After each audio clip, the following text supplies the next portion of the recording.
So I found this at Hope Gospel Bargain Center. I did almost gotten an authentic Dooney and Burke for the Nevada State University team. But when I looked at this and it smelled so good, and then I started thinking, oh my gosh, I can't get both this and that Dooney and Burke, so I had to sit down and think a bit before I actually paid for this. So yeah, because otherwise it would have been, I think, over $50, and this smelled good on me. Could I resell the bottle if I wanted to? Oh yes, it's pretty full for being I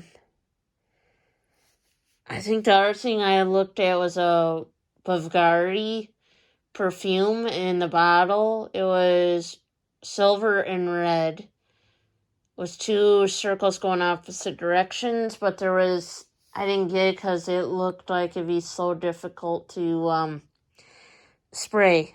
So I know some are unique with how they spray. Like I've heard on, I'm just gonna quote it, when I watched Ralph by Design, and he bought from Coach Outlet a bottle of perfume or so that was Coach, and he said the only way to spray it was to use it like a turn lock, and I'm like, really?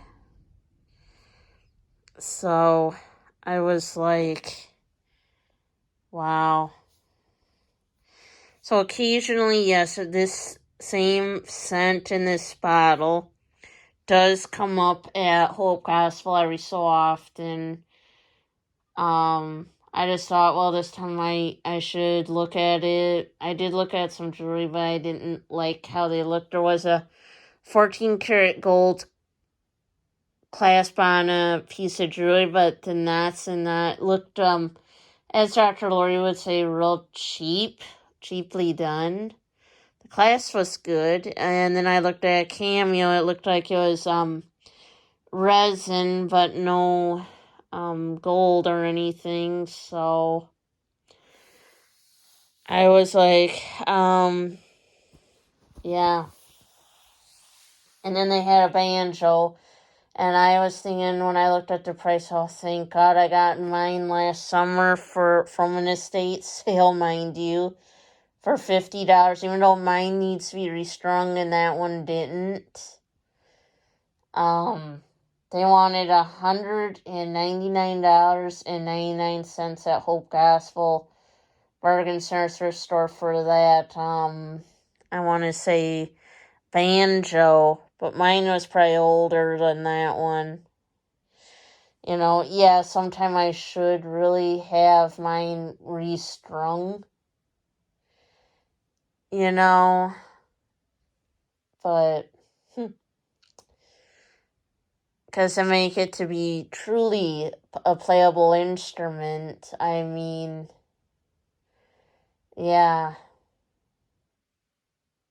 So, yeah, and typically when I do come across those banjos at yard sales, garage sales, yard sales, and estate sales, they do typically want $150 or more when I've come across them at those around here anyway. I don't know about you guys, because I know some of you guys are my subscribers or viewers. Do live, in fact, in other states other than Wisconsin, and some of you are from Wisconsin.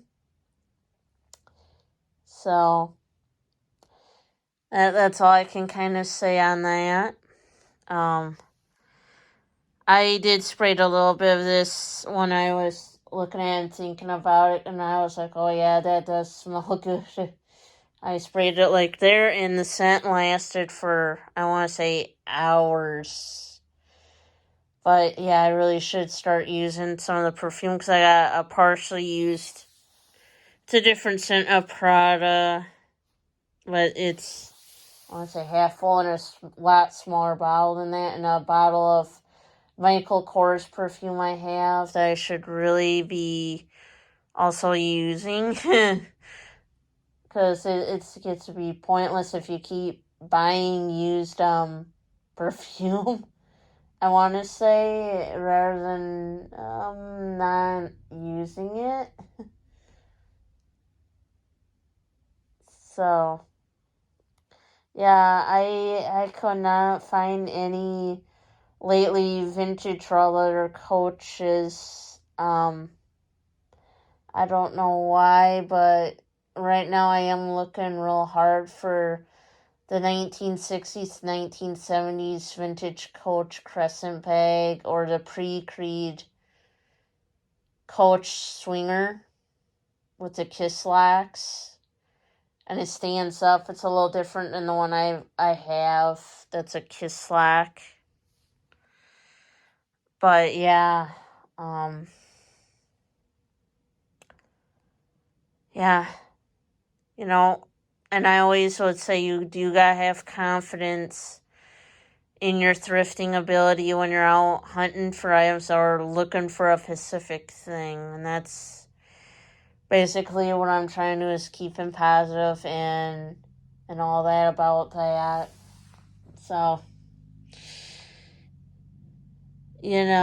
otherwise if you don't, you're not going to be thrifting really good stuff,